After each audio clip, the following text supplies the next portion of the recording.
গরু আমাদের দুধ দেয় না, আমরা কেড়ে নিই। গাধাও মোট বয় না, ধোপার এককালে জোর করে তাকে দিয়ে কাজটি করাতো। হিসেব মতো সিংহীও দুধ দেয়, সিংহও ওজন বইতে সক্ষম, কিন্তু সিংহকে দিয়ে ওসব করানো মানুষের ক্ষমতার বাইরে। ওই জন্য একটু বোকা আর ভালো মানুষদের গরু কিংবা গাধার সাথে তুলনা করা হয়। এই দুটো প্রাণীর নামে কোনো মানুষকে ডাকা মানে সেটা অপমান করা। কিন্তু কাউকে সিংহ বললে সে উল্টে গর্ববোধ করবে। সেই সিংহ যে আজ অবধি মানুষের উপকার করলো না, যার সামনে মানুষ গেলে মুহূর্তের মধ্যে পরপারে চলে যাবে, সেই সিংহ হচ্ছে মানুষের চোখে রাজা। উপকারী গাধা হচ্ছে হাসির বস্তু। অতিরিক্ত ভালো হওয়ার সমস্যাই এটা। অতিরিক্ত ভালো মানুষরা কারুর কাছে গুরুত্ব পায় না। তুমি নিঃস্বার্থভাবে ত্যাগ করতে থাকো, ভালো মনে কারোর ক্রমাগত উপকার করতে থাকো, আঘাতের পর আঘাত সহ্য করেও হাসি মুখে কাউকে ভালোবাসতে থাকো, তুমি তার চোখে গাধা ছাড়া আর কিছুই হবে না। যদি মনে করো সে একদিন এগুলোর মূল্য বুঝবে, তাহলে তুমি সত্যিই গাধা। কারুর কাছে নিজের দাম পেতে গেলে একবার অন্তত সিংহের মতো হতেই হয়। মৃত্যুর পরও ব্যাংকে আপনার টাকা রয়ে যায়। দান করবেন বলে কথা দিয়েও হয়তো কয়েকজনকে দেননি, অথচ আমরা আমাদের জীবদ্দশায় খরচ করার জন্য প্রয়োজনীয় টাকা পাই না।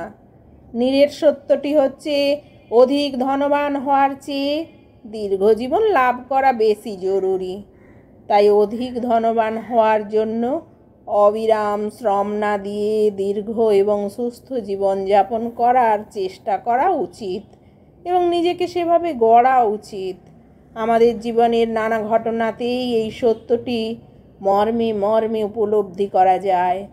দামি এবং অনেক সুবিধা সম্পন্ন একটি মোবাইল ফোনের 70%ই অব্যবহৃতই থেকে যায়। মাদক ব্যবসা করত বা করে বা ভালো হয়ে গিয়েছে এমন বন্ধু বা পরিচিত কাউকে কখনো বিশ্বাস করবেন না। এরা বেইমানি করবেই কারণে অকারণে। একটি মূল্যবান এবং দ্রুতগতি গাড়ির 70% গতির কোনো দরকারই হয় না।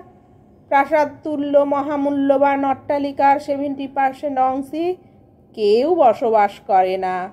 কারো কারো এক আলমারি কাপড় চোপড়ের বেশিরভাগ কোনোদিনই পরা হয়ে ওঠে না। সারা জীবনের পরিশ্রম লব্ধ অর্থের 70% আসলে অপরের জন্যই।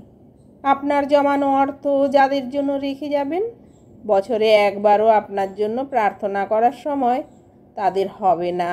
এমনকি বেঁচে থাকতেই আপনার অর্থের প্রাচুর্যে বেড়ে ওঠা মানুষগুলো আপনাকে বৃদ্ধাশ্রমে ছুঁড়ে আসতে পারে। তাই বেঁচে থাকতেই 100%-এর সুরক্ষা এবং পূর্ণ সদ্ব্যবহার করাই শ্রেয়। করণীয় কি? অসুস্থ না হলেও মেডিকেল চেক আপ করুন। অতিরিক্ত দুশ্চিন্তা করবেন না। মানুষকে ক্ষমা করে দিন। রাগ পুষে রাখবেন না। মনে রাখবেন, কেউই রগজটা মানুষকে পছন্দ করে না, আড়ালে আবডালে পাগলা বলে ডাকে। পিপাসার্ত না হলেও জল পান করুন। সিদ্ধান্তটি সঠিক জেনেও কখনো কখনো ছাড় দিতে হয়। যতই বয়স হোক না আর ব্যস্ত থাকুন না কেন, জীবনসঙ্গীকে মাঝে মাঝে নিরিবিলি কোথাও নিয়ে হাত ধরে হাঁটুন। হোটেলে খাওয়াতে না পারলে বাদাম বা ঝালমুড়ি খান আর তাকে বুঝতে দিন সেই আপনার সবচেয়ে আপন। কারণ আপনার সব রকম দুঃসময়ে সেই পাশে থাকে বা থাকবে। ক্ষমতাধর হলেও বিনয়ী হন।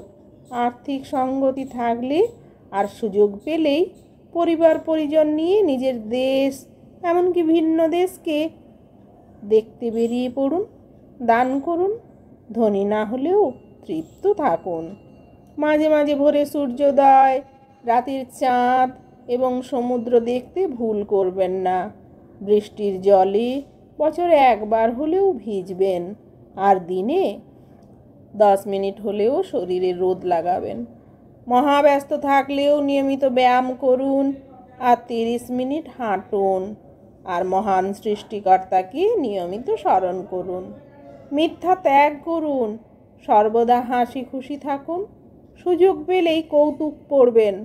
পরিবারের সবার সঙ্গে মজার ঘটনাগুলো শেয়ার করবেন। মাঝে মাঝে প্রাণবন্তভাবে হাসবেন। সবার সাথে মিশবেন। ছোট বড় ভাববেন না।